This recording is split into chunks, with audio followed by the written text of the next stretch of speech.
Halo teman-teman, sebenarnya Anda berada, semoga panjang umur, sehat selalu, dan like, subscribe, tonton terus konten ini, semoga dapat informasi yang bermanfaat bagi kita semua, dan selamat membaca ya.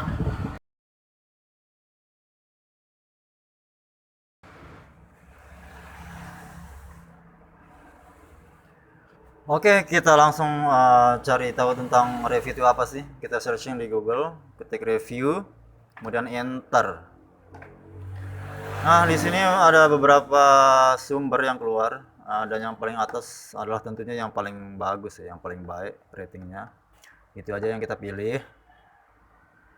Di sini juga ada gramedia.com, tapi yang paling atas kita coba klik. Nah, inilah adalah sumber katadata.co.id. Yang ini aja kita baca, bro. Nah, ini dia, review adalah ulasan singkat berikut jenis dan cara melakukannya. Oke, yang ini kita coba baca. Kita zoom dulu artikelnya. Nah, ini review adalah ulasan singkat berikut jenis dan cara melakukannya.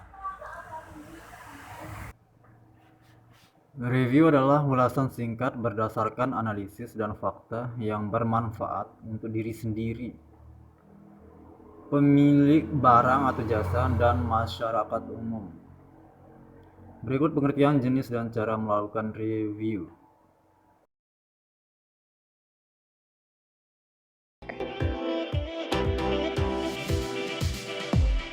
The second drawer houses my bras, as well as any underwear that I would consider to be more fancy, so things that match some of my bras, or things I would wear if I have an occasion or I'm going out, spending an evening with my partner, or any time I just want to feel a little bit more feminine and sexy. And of course, this drawer is a disaster as well. I always seem to have really cute shoe boxes kicking around and I never know what to do with them, so these are going to come in really handy to create compartments in my dresser drawers. The first thing I did was find a nice clean clear surface to work on so I could actually go through everything and decide what I wanted to keep and if there was anything that I could get rid of. So any underwear that was really tattered or had stains, any socks with holes, or that didn't have a matching sock. And I also got rid of things that didn't have any business being in the underwear drawer to begin with.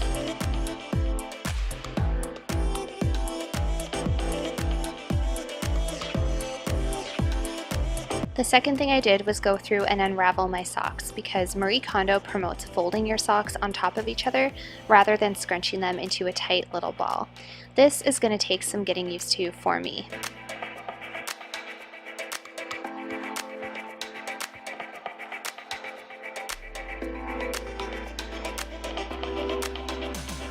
During this process, I realized I had way too many of those little hidden socks that you can wear in ballerina flats because, to be honest, for the amount of time that I actually wear those little socks, I don't need 6 or 7 pairs. So I was able to do a little bit of decluttering through this process as well.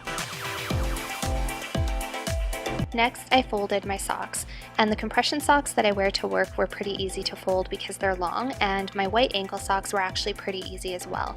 I did find the little nude colored hidden socks to be a little bit more difficult to fold in a Marie Kondo fashion, so I kind of just did my own thing and layered them on top of each other and then folded them in half once. And I'm giving myself a break because it is my first time Marie Kondoing my socks.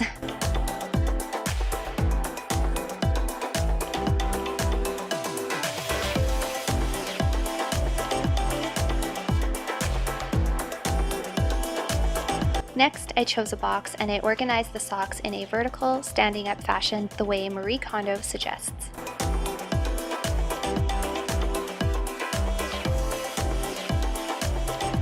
Can I see myself storing my socks like this forever?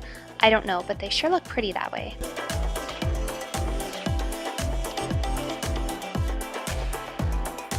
Next, I folded the underwear, and the way Marie Kondo suggests is to lie them flat, fold the crotch of the underwear up, and then fold the underwear in at the sides so you can later fold it in 3 so it can stand up in a vertical fashion when you're done, if that makes any sense.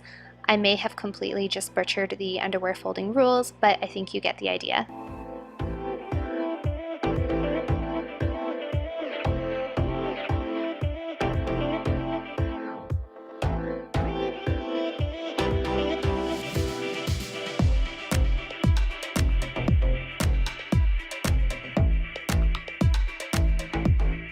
Folding the thong underwear was a little bit more tricky, but the same rules basically applied. So fold the crotch up, fold the sides in, and then fold it into 3 or 4 so that you could stand it up later.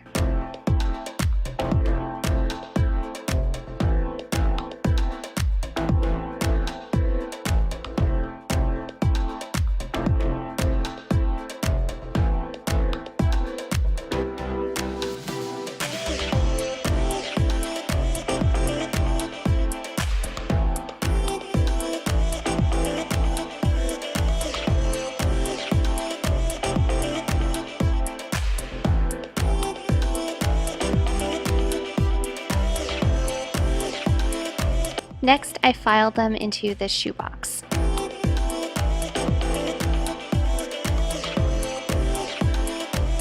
I found the end result of this far more satisfying than the sock business. Underwear complete. Up next, bras. If you guys haven't done this before, I found the bra folding to be much easier and much more fun than the socks and the underwear, and I actually have stored my bras pretty similarly to this in the past without having the clasps done up. I just kind of had them lying in my drawer open, and Marie Kondo suggests doing up the back first, so I thought, what the heck, let's revamp it and give it a try.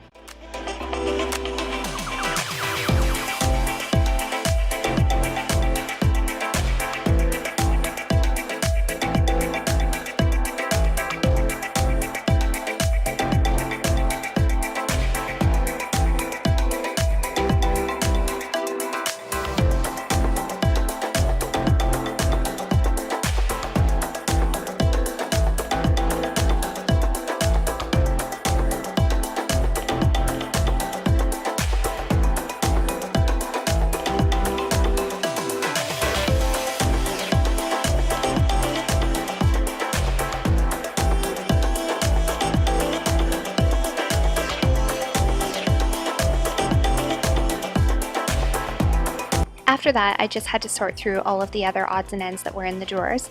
And if you guys haven't used these little nipple daisies, they are amazing for outfits that you can't wear a bra with. I highly recommend them. After that, I also folded all of my fancier underwear, and I won't make you watch the whole thing because I basically just followed the exact same principles that I used for the other underwear.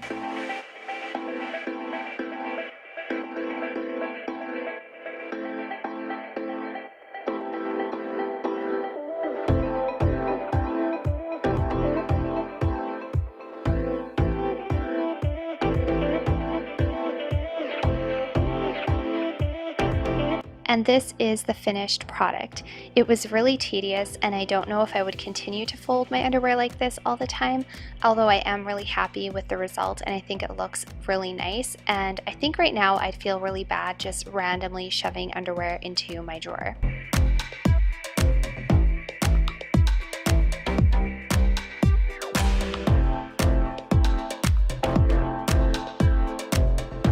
I think Marie Kondo was onto something when she said that we should treat our undergarments nicely, because after all, they are the closest thing to our body every day. So I hope you guys really enjoyed this video. I enjoyed making it for you, and if you did, give it a like and consider subscribing so you don't miss any future content, and I will see you guys all in my next video.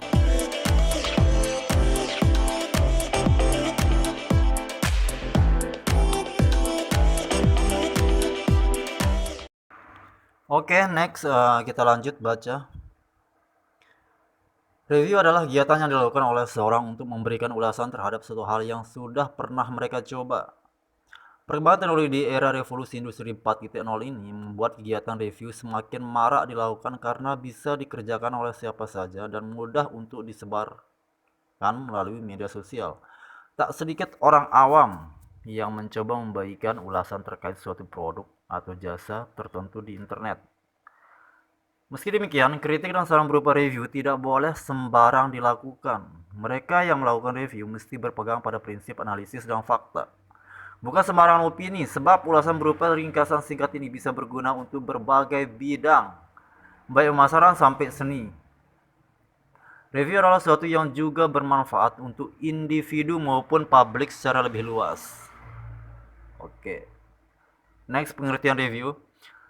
Seperti penjelasan di atas, kegiatan review mesti berdasarkan analisis dan fakta.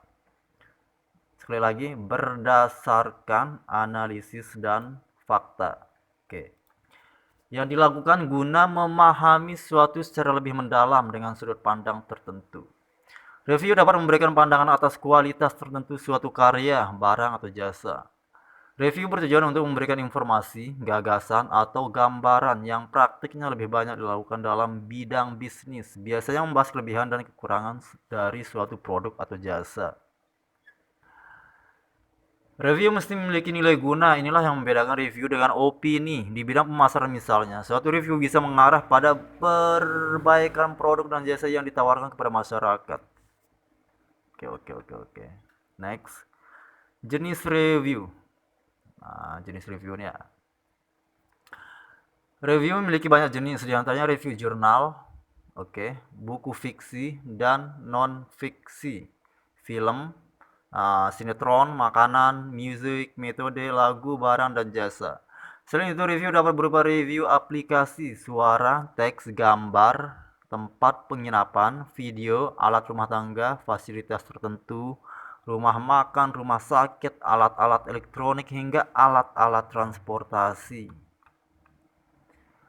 Kemudian cara melakukan review. Ada banyak cara melakukan review, namun biasanya review dilakukan dengan berpegang pada struktur pengenalan dan evaluasi. Pengenalan berisi gambaran secara umum terkait hal yang hendak dibahas dalam review. Pengenalan dapat dimulai dengan nama hingga profil dari suatu barang atau jasa.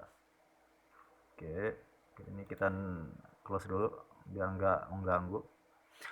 Setelah pengenalan, review bisa dilanjutkan dengan melakukan evolusi atau memberikan pandangan terhadap barang atau jasa tersebut. Pada bagian ini biasanya suatu barang atau jasa tersebut akan dibedah secara mendalam dan dibandingkan dengan produk atau jasa lainnya. Setelah mengungkapkan kelebihan dan kelemahan dari produk atau jasa tertentu, review bisa ditutup dengan kesimpulan.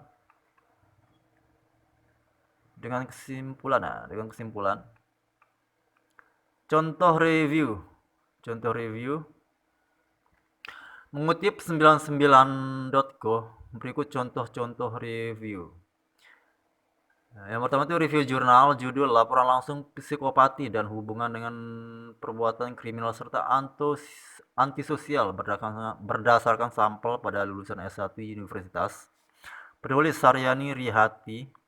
Tulisnya siapa, nanti kita searching beliau ini siapa yang nulis. Publikasi Jurnal Ilmu Pengetahuan Perilaku Manusia.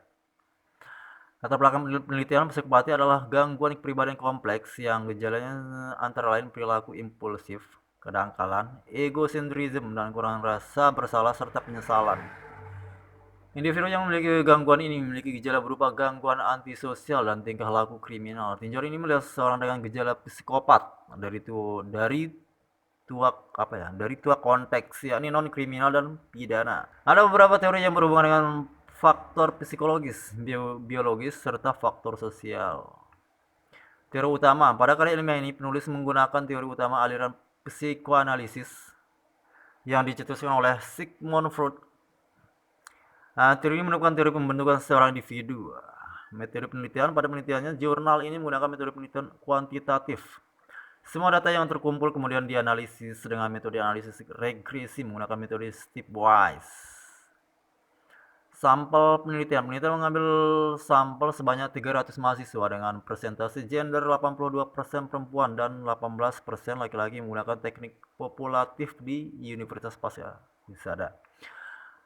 Hasilnya penelitian berhasil menunjukkan hubungan antara sikap kriminal psikopati dan kecenderungan yang mendorong sikap antisosial berdasarkan sampel mahasiswa. Rata-rata sebagian besar mahasiswa menunjukkan tidak ada kecenderungan ciri-ciri psikopat sebab mode berpikir mengarah ke perbuatan pidana hingga substantif kriminal. Sementara untuk mereka yang menunjukkan adanya kecenderungan sikap kriminal dalam berpikir hingga adanya kognisi terhadap pelanggaran dan kecenderungan antisosial memiliki presentasi rendah. Hal ini menunjukkan bahwa semakin meningkatnya jumlah pemikiran yang mengarah ke perbuatan kriminal serta sikap pelanggaran hukum turut didukung oleh meningkatnya perilaku antisosial dan hasil responden. Oke, yang mana lagi ya? Kayaknya udah habis. Oke.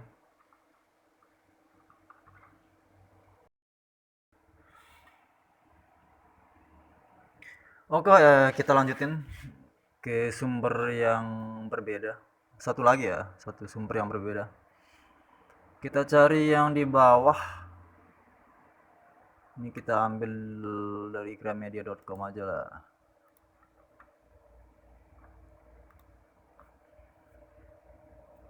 Oke, masih loading. Yang sabar, kalau baca itu yang sabar. Yang sabar. Oke, ini dia gramedia.com. Kita ambil. Ini rate-nya ya nomor 2 ya di Google. Review pengertian ciri-ciri jenis dan contohnya. Oke, kita ke bawah langsung aja baca.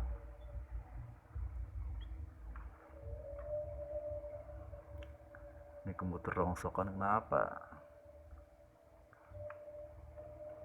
Oke, aplikasi pada sering bukan, salah ya. Ini di bawah. Oke. Review adalah ini yang ditulis dari Gramedia Blog. Grammars. Apakah kamu masih bingung dan bertanya apakah review dan bagaimana cara membuatnya? Mungkin kata review ini sudah sering kalian dengar, baik seperti review buku, film, atau bahkan barang di e-commerce yang hendak dibeli pun dilihat terlebih dahulu reviewnya. Namun apakah Grammars tahu mengenai pengertian review itu sendiri? Belum tahu, Kak. Secara singkat, review adalah ulasan singkat berdasarkan analisis dan fakta. Oke, lagi-lagi saya ingatkan ya, mengenai analisis dan fakta yang bermanfaat untuk diri sendiri. Sama ya kayak tadi. Pemilik barang atau jasa dan masyarakat umum. Sekali lagi, secara singkat, review adalah ulasan singkat berdasarkan analisis dan fakta yang bermanfaat untuk diri sendiri, pemilik barang atau jasa dan masyarakat umum. Dengan perkembangan zaman sekarang ini, sudah banyak yang memberikan konten tentang review. Mulai dari review make up, kayak tadi ya, review film atau buku, dan masih banyak lagi. Yang bagian dalam itu perlu direview, dan lain sebagainya. Dengan perkembangan media yang begitu pesat, review bisa saja diberikan oleh siapapun melalui media sosial miliknya. Agar kalian tidak bingung, simak artikel di bawah ini mengenai review secara lengkap. Oke, apa sih ini? John Green ini apa ya, rekomendasi buku sih ini. Oke, di sini ada daftar isi yang ditulis. 1. Pengertian review. 2. Review dengan opini. Oke. 3. Ciri-ciri, kayaknya nih banyak nih, kita baca semua nih. Ciri-ciri review, tujuan review, jenis-jenis review. Kemudian ada review buku, review gadget, review film, review makanan dan minuman, review jurnal, karyawan, review karyawan ini ya. Review make up, review aplikasi, oke, struktur review, pengenalan produk, evaluasi, interpretasi, kemudian kesimpulan. Kemudian poin 7, cara melakukan review. Yang ke-8, contoh review, produk kecantikan, review jurnal, review produk, buku terkait materi terkait fisika. Ini kayaknya lebih lengkap deh yang ditulis nih daripada sebelumnya. Oke, kita baca ya satu-satu. Pengertian review. Sumber pixabay.com. Kita baca cepat atau baca santai aja lah. Review sendiri adalah istilah yang berasal dari bahasa Inggris yang memiliki arti tinjauan atau ulasan, titik gitu ya. Secara pengertiannya, review adalah kegiatan yang dilakukan seseorang untuk memberikan ulasan terhadap sesuatu hal yang sudah pernah mereka coba sebelumnya. Biasanya review akan membahas mengenai kelebihan dan kekurangan dari suatu produk atau jasa.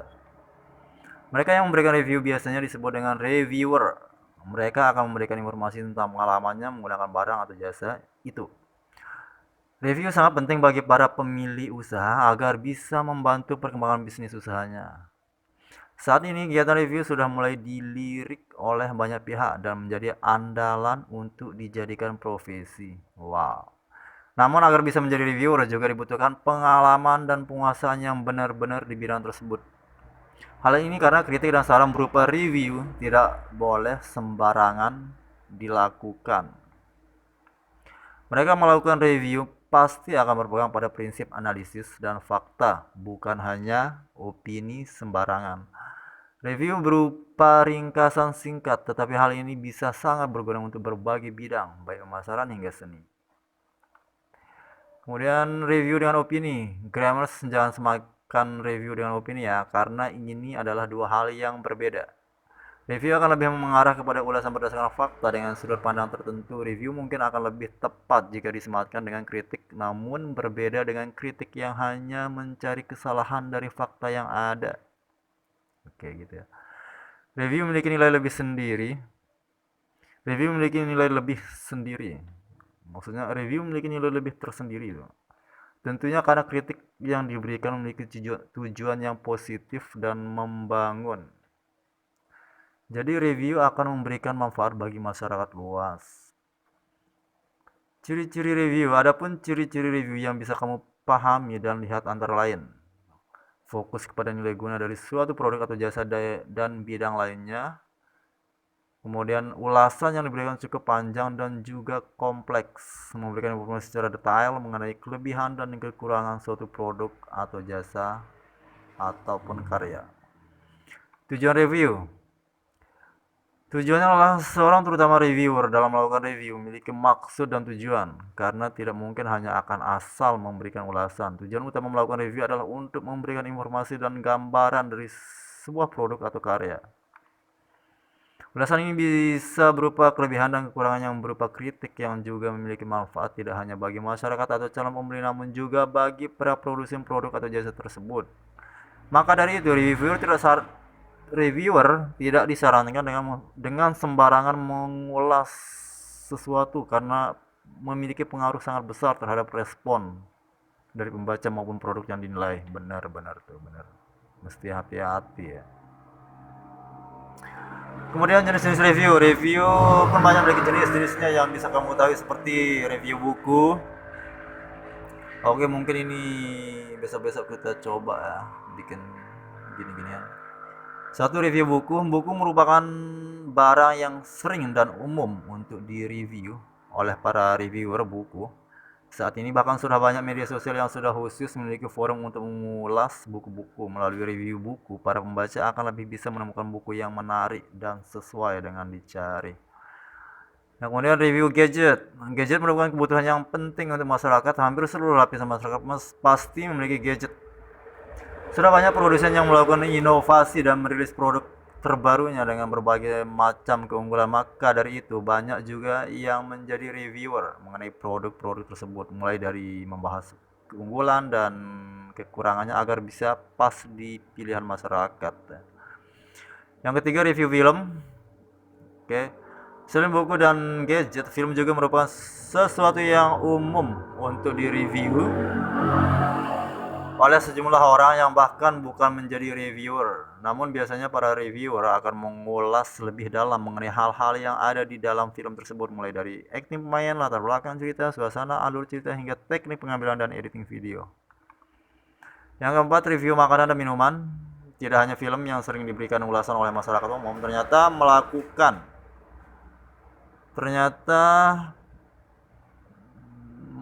makanan juga sering diberikan ulasan atau review oleh masyarakat, bukan hanya oleh pecinta kuliner atau makanan dan minuman. Hal ini karena aneka ragam bentuk serta rasa makanan yang menarik menjadi perhatian mata dan memanjatkan lidah. Untuk makanan dan minuman mungkin reviewer akan lebih menjaga alasannya karena kembali lagi kepada selera pada masing-masing orang yang tentunya berbeda. Biasanya reviewer akan mengulas lebih dalam dan tidak hanya cita rasa yang akan diberikan review, tetapi akan memberikan informasi lainnya seperti aroma, harga, suasana, lokasi, alamat, dan lainnya. Yang kelima, di sini review jurnal. Berbeda dengan review buku yang ditujukan kepada para calon pembaca sehingga ia bisa menemukan buku yang diinginkan. Namun review jurnal ini lebih ditujukan kepada pembaca dalam memahami inti dari penelitiannya yang telah dilakukan. Bagi sebagian orang, memang membaca jurnal akan menjadi hal yang sangat membosankan. Enggak tuh, saya senang kok. Maka dari itu saat ini sudah banyak orang yang mengulas jurnal untuk membantu masyarakat lain bisa memahami intisari jurnal tersebut. Yang keenam, review karyawan. Nah, ini kayaknya jarang kita dengar ya. Di dunia kerja akan ada namanya proses review karyawan yang biasanya dilakukan dalam periode waktu yang sudah ditentukan oleh perusahaan kegiatan. Oh gitu.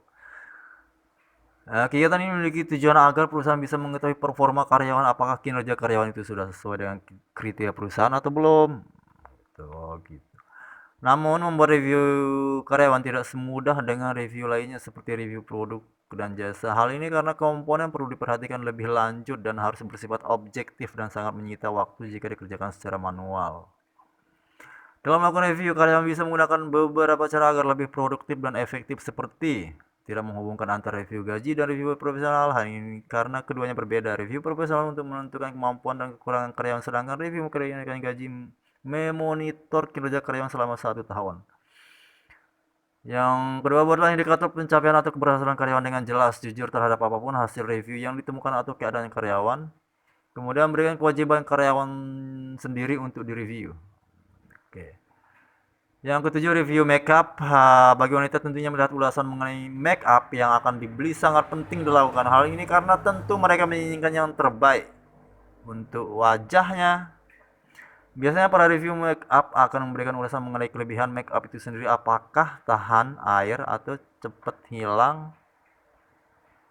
Terus dan kekurangan seperti mudah luntur, terkena keringat dan lain-lain. Kemudian putus gitu. Kemudian poin 8, review aplikasi. Tak hanya gadget, namun aplikasi yang ada di dalamnya juga bisa dijadikan topik untuk melakukan review loh. Hal yang biasanya dibahas adalah seputar pengguna aplikasi tersebut. Pembahasannya akan mengarah mengenai apakah aplikasi tersebut cukup potensial dan mendukung aktivitas sehari-hari, dan apakah aplikasi tersebut dapat dipercaya. Oke. Next, struktur review. Yang pertama, strukturnya ini. Seorang reviewer dalam memberikan proses review tentunya memiliki struktur review yang menjadi patokan sehingga ulasan yang diberikan sesuai. Berikut adalah struktur review yang perlu kamu ketahui. Yang pertama, pengenalan produk. Kemudian yang kedua, evaluasi dan seterusnya sampai di 4 sini tulis. Yang satunya pengenalan produk. Pada bagian awal sebuah review, maka reviewer harus memberikan pengenalan pada produk yang akan direview secara umum. Oke, pengenalan produk bisa dimulai dari nama, latar belakang pembuatannya, dan sebagainya. Yang kedua, evaluasi. Pada bagian evaluasi ini, review akan memberikan gambaran secara jelas apa saja hal-hal yang perlu diketahui oleh pembaca mengenai topik yang akan diulas. Yang ketiga, interpretasi. Pada bagian ini, seorang reviewer akan memberikan penjelasan mengenai produk atau jasa mulai dari sudut pandang secara jujur. Informasi yang diberikan di sini biasanya berupa kelebihan, kekurangan, atau bisa juga membandingkan dengan produk atau jasa lainnya yang sejenis. Yang keempat, kesimpulan. Nah, pada bagian akhir di struktur review ini, maka akan ada kesimpulan.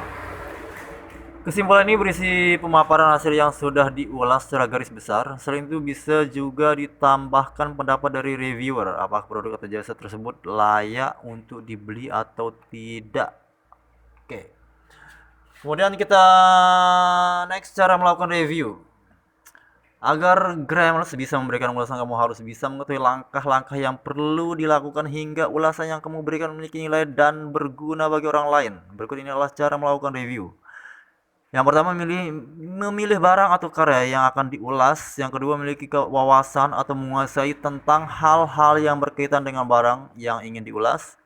Yang ketiga, menuliskan informasi mengenai kelebihan dan kekurangan barang atau jasa tersebut. Yang keempat, memberikan penjelasan dari sudut pandang pemikiran kamu dan berikan rekomendasi tentang barang tersebut kepada pembaca dan penonton. Oke. Contoh review produk kecantikan. Ini mbaknya lagi bikin konten review tentunya. Ini apa ya? MS Glow gitu. MS Glow adalah salah satu produk skincare yang telah bersertifikat BPOM sehingga aman digunakan. Belakangan ini produk asli Indonesia ini banyak diburu wanita karena terbukti memiliki kualitas yang bagus. Oke, asal brand Indonesia, jenis produk kecantikan atau skincare. Contoh produk MS Glow Whitening Night Cream Dan selanjutnya, apa malas baca yang ginian. Kelebihan produk aman digunakan karena, oke lanjut aja ya. Kelebihan produk ini yang ditulis aman digunakan karena telah bersertifikat BPOM, harga terjangkau untuk semua lapisan ekonomi. Yang ketiga mudah didapatkan, yang keempat tersedia sebagai produk yang sesuai dengan permasalahan kulit yang masing-masing, kemasan menarik, mudah dipakai dan dibawa kemanapun. Efisien. Review jurnal. Judul laporan langsung psikopati dan hubungan dengan perbuatan kriminal serta antisosial berdasarkan sampel pada lulusan S1 universitas ini kayak udah kita baca ya, sama ini yang ditulis nih. Kalau yang mengenai review jurnal, kita lanjut aja yang lain. Review produk, oke ini contohnya sama aja kayaknya. Nulis latar belakangnya, namanya, segala macamnya, kelebihan dan kekurangan.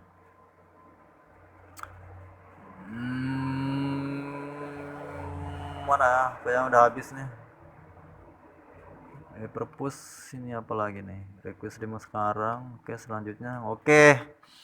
Cukup itu aja. Dua sumber kita baca sebagai perbandingan aja. Mungkin ada pengertian yang lain gitu. Ternyata sepertinya sama aja. Baik Gramedia yang ditulis sama blogger Gramedia, dan yang tadi itu siapa? Kata data ya. Kata data itu kayaknya poin-poinnya tuh udah masuk sama semua.